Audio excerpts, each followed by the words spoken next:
Okay, I hope you guys are doing well today. I hope you guys are doing great. I feel so much better. And I want to talk about the inner child a little bit. God told me to talk about the inner child. God has been healing our inner child. He really, truly, truly, truly started on mine last year. So like 3.5 months ago. And I think it's been like wonderful. It's such a blessing to be a part of this part of the spiritual aspects of God. And so he really is in the details, and he does go back to those unhealed parts of ourselves that may have been through childhood. Okay. So I got, what is an inner child?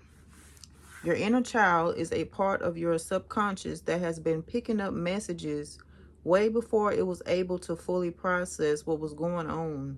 It is the driving force behind many of our emotions and gut reactions.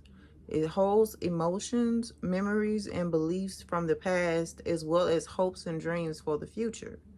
God is healing your inner child. God had me watching The Simpsons ever since like September of last year. So that was 3.5 months ago. At first, and I was saying, like, I said I want to watch a cartoon. Like, my spirit was saying I want to watch some type of cartoon, and I kept getting that in my spirit.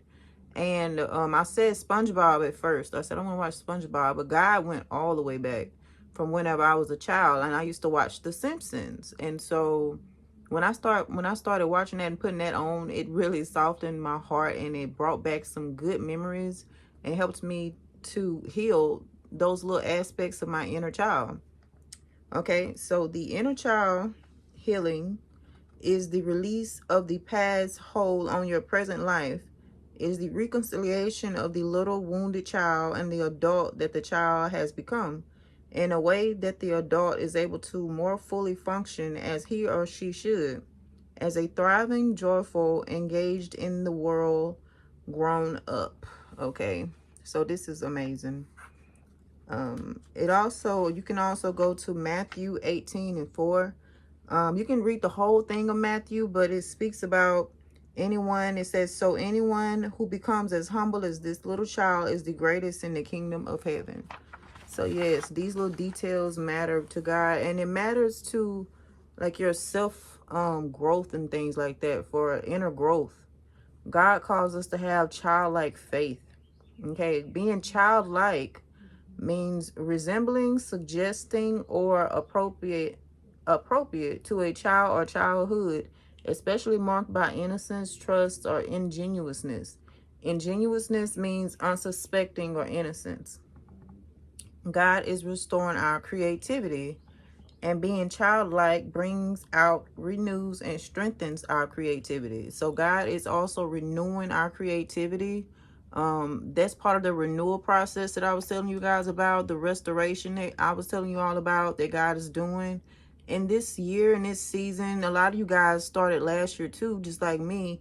And he's really, really doing that a lot in this season and in this year. So if you end up watching cartoons or something like that, God telling you to do certain things like drawing and all of that, just like he was telling me, he told me to watch more creative stuff and creativity, such as like when I see people drawing and stuff like that, I'll watch things like that, and it's really fun, and it does heal those versions of your inner child, and it renews your creativity, and it kind of gives you a spark too to want to do certain stuff that you haven't done in a long time. Me, I used to sew too, and I started back sewing. Like, not sewing is like money or nothing, or seeds, or sewing with a needle and thread. I used to do that. I used to do that too.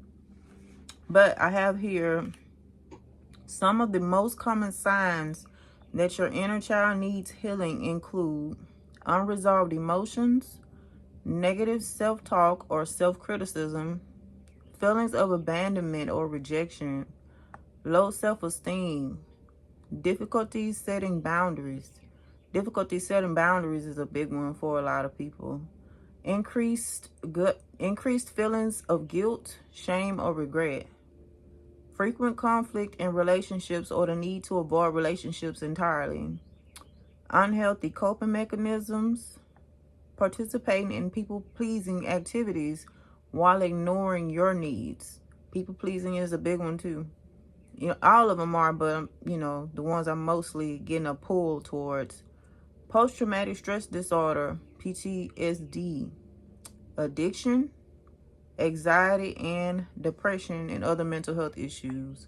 So that, all of that with your inner child, ties to a lot of stuff, how you may act today as an adult.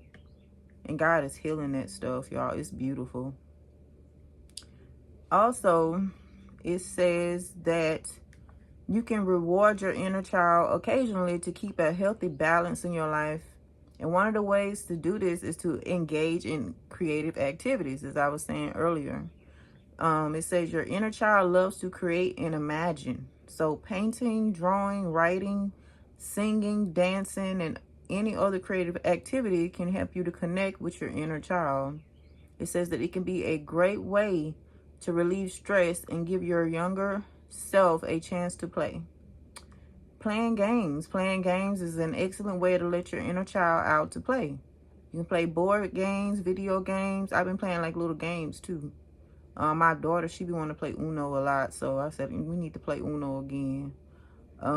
Indulge in your favorite childhood treats. You can do that as well. What did you like as a child? You can also spend time in nature. Nature is a great place to connect with your childhood memories. Like going for a walk, I go for walks, hike and bike ride in a park or a forest. I really want to get a bike too. Watch your favorite childhood shows or movies. And this the one that God has had me doing, as I was telling you guys. Watching your favorite childhood shows or movies can be a great way to transport yourself back to a simpler time.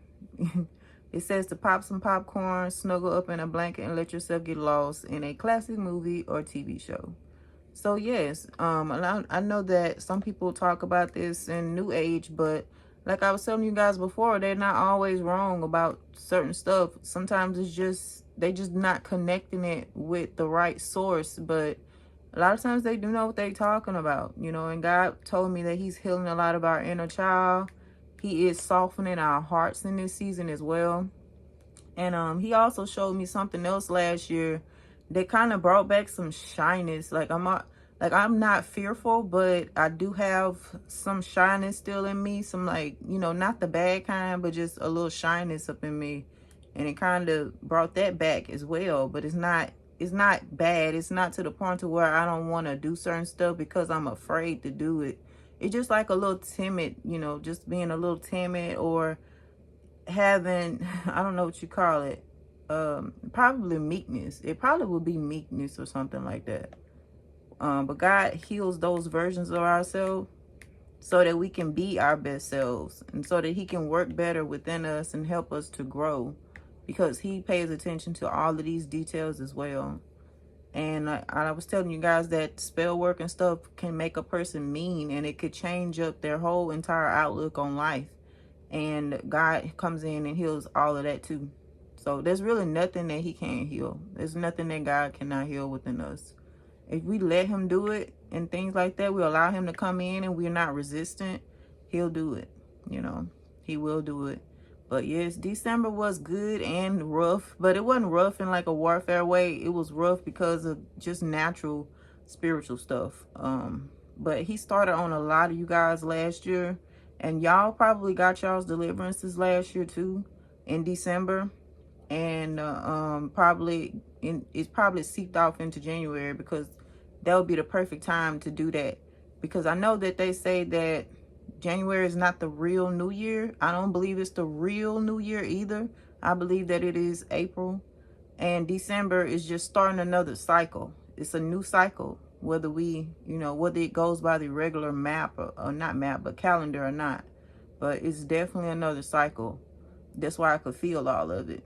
But when April come around, it feels different. It's a different kind of feeling, and it's really not as rough as the one coming from December to January. But yes, I hope that this helped you all. I have a big thing planned up for today, and I love you guys. I'll talk to you later. Bye.